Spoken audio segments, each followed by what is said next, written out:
নমস্কাৰ বন্ধু বান্ধৱীসকল, মই মৰমী মোৰ ইউটিউব চেনেলটোলৈ আপোনালোক সকলোলৈকে স্বাগতম জনালোঁ। আশা কৰোঁ আপোনালোকৰ সকলোৰে ভাল। বৰ্তমান মোৰো ভালেই বাৰু।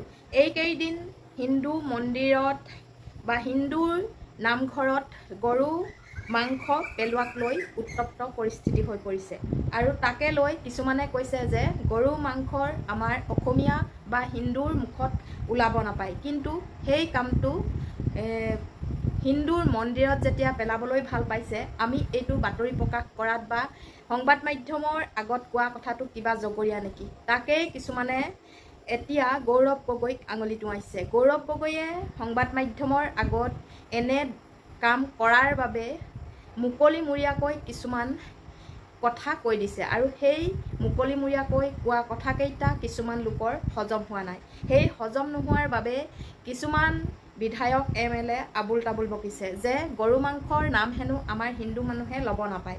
ঠিক আছে, গৰু মাংসৰ নাম আমি হিন্দু মানুহে ল'ব নাপায়, তেনেহ'লে হিন্দুৰ মন্দিৰত গৰু মাংস বা গৰু ঠেং কেনেকৈ ওলায়? এই কথাটো এতিয়াও নহয়, কিন্তু এই কথাটো সঘনাই চলি আছে। এই কামটো কোনে কৰে, কিয় কৰে, সেইটো একমাত্ৰ এই দুষ্কৃতিকাৰীসকলেহে জানিব।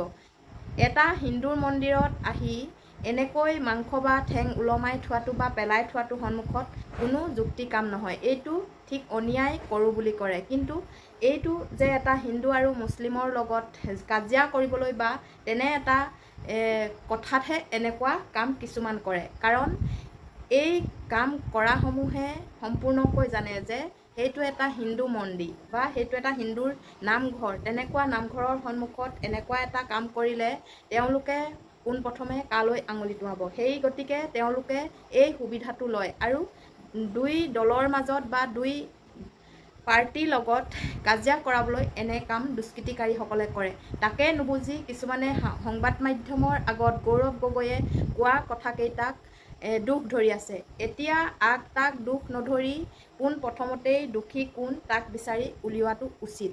সেই গতিকে অপৰাধীয়ে শাস্তি পাব লাগে আৰু সেই অপৰাধীসকলক যদি পোনপ্ৰথমবাৰৰ বাবে ধৰা পৰে, কিন্তু তেওঁলোকক এনেকুৱা এটা শাস্তি প্ৰদান কৰিব লাগে যে দ্বিতীয়বাৰ হিন্দুৰ যিকোনো মন্দিৰ বা নামঘৰত তেনেকুৱা অপকৰ্ম কৰাত তেওঁলোকে যাতে ভয় খায় বা তেওঁলোকে দ্বিতীয়বাৰ তেনেকুৱা কথা ভাবিব নোৱাৰে, তেনে এটা শাস্তি দিব লাগে। সেই গতিকে মই মোৰ চেনেলৰ যোগেদি এই ভিডিঅ'টো আপোনালোকলৈ আগবঢ়ালোঁ। কিয় গৌৰৱ গগৈয়ে সংবাদ মাধ্যমৰ আগত গৰু মাংসৰ হিন্দু মন্দিৰত কোনে পেলাইছে কি কথা তাক মন্তব্য ৰাখি দুখামান কথা কোৱাৰ বাবে গৌৰৱ গগৈ জগৰীয়া হৈ পৰিছে। সেই গতিকে যিজন জগৰীয়া তেওঁলোকক নধৰি কোনোবাই বক্তব্য আগবঢ়ালেই যে তেওঁৱে জগৰীয়া হ'ব, এই কথাটো ভাবিব নালাগে। সেই গতিকে মই এই কথাকেইষাৰ আগবঢ়ালোঁ। যি কি নহওক, হিন্দু মন্দিৰত এনে কাম কৰিলে আমিও আচলতে ভাল নাপাওঁ। সেই গতিকে আমাৰ হিন্দু মানুহে এনেকুৱাবোৰ কাম কৰিলে চকুৰ আগত দেখিলে আমি সংবাদ মাধ্যম নালাগে, আমি য'ত যি প্ৰকাশ কৰিবলৈ কয় তোৰ পৰাই আমি নিজৰ স্বাধীনমতে প্ৰকাশ কৰিব পাৰোঁ। আমাৰ যিটো বাধা আছে বা আমাৰ যিটো ব্যৱহাৰ নহয়, আমি গৰুক মাতৃস্বৰূপ তুলনা কৰোঁ আৰু সেই মাংস আনি আমাৰ মন্দিৰত আৰু নামঘৰত পদূলিত বা আগত য'তেই নেপেলাওক, কিন্তু সেয়া আমাক অপমান কৰা হয়। যিয়ে নকৰক তেনেকুৱা দোষীক শাস্তি দিয়াটো আমি বিচাৰোঁ।